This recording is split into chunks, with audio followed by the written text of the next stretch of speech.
Hey kids, today's show is brought to you by the letter 4 and the number potato! I'm a stupid private. Private, what's this? A piece of bread, Sergeant? Good, Private. Now what happens to bread when it's heated? It gets toasted, Sergeant? Now, why is this piece of bread and not toast? Because the toaster's broken or haunted?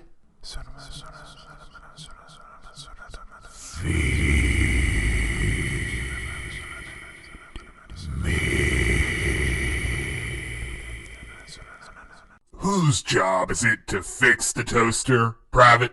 Mine, sir. Private, I am undertaking a strategic preserve acquisition. I will be gone from 1100 hours to 1300 hours. When I return, that toaster will be in operational condition. Am I understood, Private? Yes, Sergeant. Pal, what did that mean? He's going to buy peach jelly, and he'll be back in a few hours. Oh good, I got time to do stuff.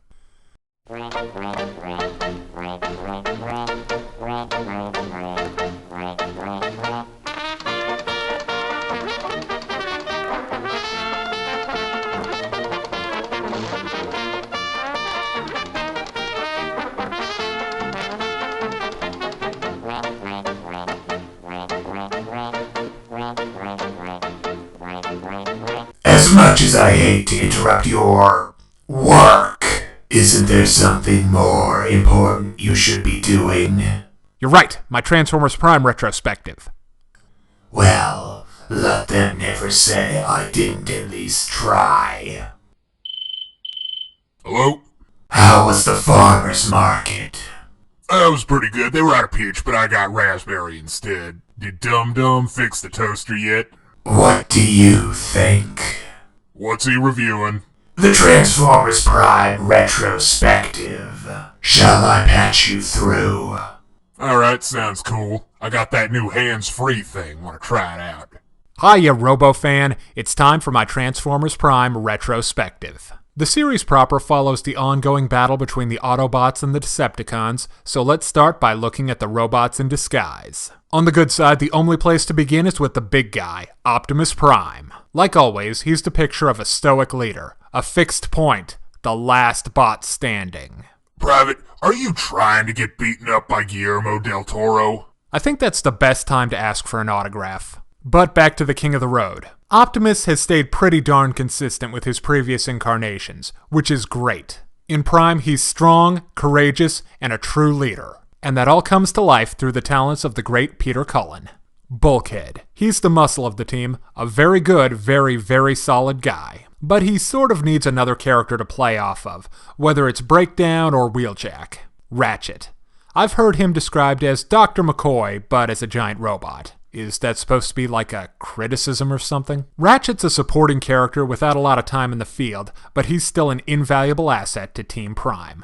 RC. This two-wheeled scout kicks tons of Conquistor, but she's a major departure both visually and personality-wise from old Pink RC. However, different isn't always better. I do know one thing for sure. RC Prime is way cooler than crappy movie RC. Bumblebee. Now here's a bot who's really evolved over the various incarnations of the Transformers. He started as the bot who hung back and palled around with the humans. But now he's moved up to one of the frontline fighters and maybe even a leader. Wheeljack.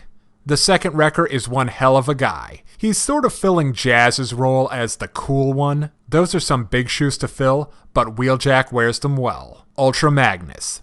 This bot's just as much fun as a trip to the dentist. I rather enjoy the dentist, especially when there's no Novocaine involved. Doesn't that hurt?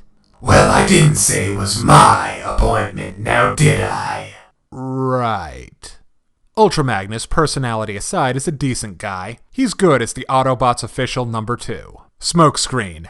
The new guy. I started thinking he would be the second coming of Hot Rod, but boy did he turn out to be a million times better. His spunky enthusiasm covers the mind of a warrior and the heart of a hero. Now let's go over to the dark side and look at the bad guys. starting with the Dark Lord, Megatron. He's a great antagonist in Prime, sometimes beaten but never truly defeated, with just the right combination of savagery and cunning to make those ever-compelling alliances of convenience possible, and as soon as they're over, a quick return to status quo. Frank Welker did an outstanding job as the voice of Megatron. Starscream. The Decepticon number 2 is more or less the same in most incarnations, eternally scheming and eternally unsuccessful. But thankfully this time around he seems to have lost most of his really bad character traits. I don't think we've seen the ideal Starscream yet.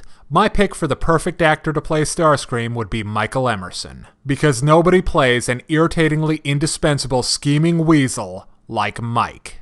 Soundwave. Soundwave Prime is just brilliant in so many ways. His near-complete muteness, his vehicle mode being a drone. I only have one complaint about him, and that would be his Recordicons. No Ravage, no Rumble, and Laserbeak Prime sucked. Breakdown. He's the big dumb muscle of the team, and I guess the writers must have really hated him, 'cause he gets treated like... He gets kidnapped, maimed, and ingloriously killed. That's lame. I thought he was a lot of fun, and I was really digging his rivalry with Bulkhead. Knockout. From what I can tell, the Dashing Doctor is a relatively original character without the weight of well-remembered previous incarnations. And they did a great job making him a fun, debonair presence to help balance out the mostly dour Decepticon lineup. Black Arachnia. Yeah, I know that's not her name. I don't care. There is absolutely nothing interesting about her, including her name. She only really worked as a foil for RC, but as her role on the show got bigger, it got progressively clearer that she has no screen presence. Making her the Insecticon Queen was a good idea, but it just didn't go anywhere. Skyquake and Dreadwing. These twins are, for lack of a better word, the best of the Decepticons. Their loyalty and honor lend the entire movement a sense of dignity that elevates the Decepticons above the likes of the Legion of Doom or Team Rocket, which makes it sort of a shame that they were killed off like they were. Shockwave. Soundwave's big bro is a fantastic addition to Megatron's army. Smart, cold, and ever logical, he's a much better evil Spock than Sentinel Prime could ever be. He also plays against type, with his great intelligence complemented by his massive bulk and physical power. Smart plus strong equals bad. Now let's finish with the bad guys who aren't really Decepticons. Predaking. I applaud the direction Transformers Prime has taken with more complex villains. Predaking certainly changed a lot over the course of the Beast Hunters arc, going from essentially an unthinking killing machine to a loyal flunky, and finally to a leader in his own right. The Prime Predacons are just too cool. Predaking turns into a robot dragon. Nuff said. Unicron. The Chaos Bringer's presence on the show was interesting. His blood, Dark Energon, is the Prime equivalent of Kryptonite, Spice, E99, Atom, Ooze. You get it.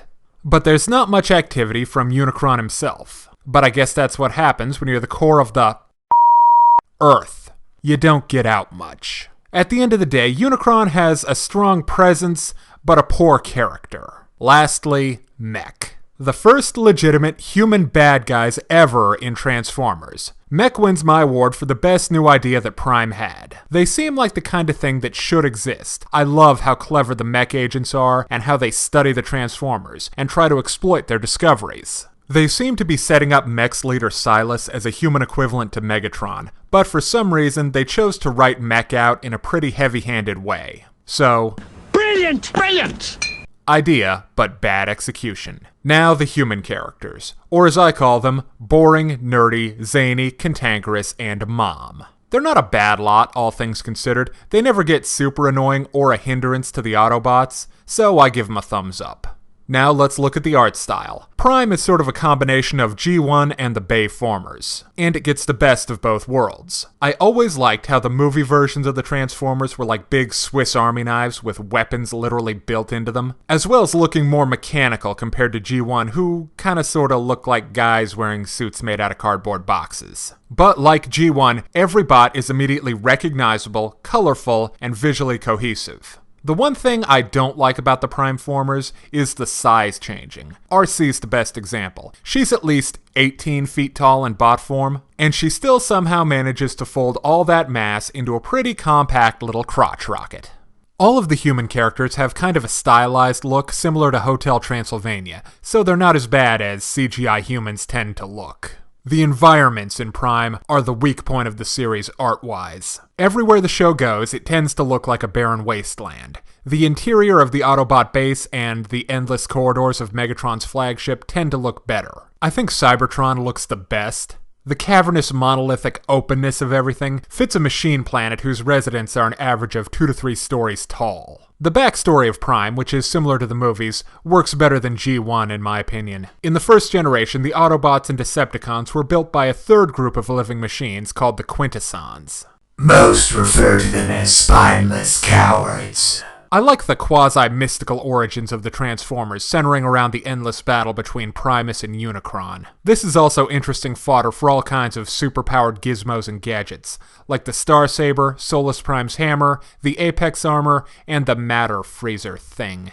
I also dig the different types of Transformers, i.e. the Insecticons, Predacons, and Terracons. Each is different and poses a unique threat to the Autobots. Insecticons are big and mean, the Predacons are bigger, meaner, and incendiary, and the Terracons have gone from the exact same thing as a Predacon to Transformers zombies. God, I love the smell of cannon fodder in the morning.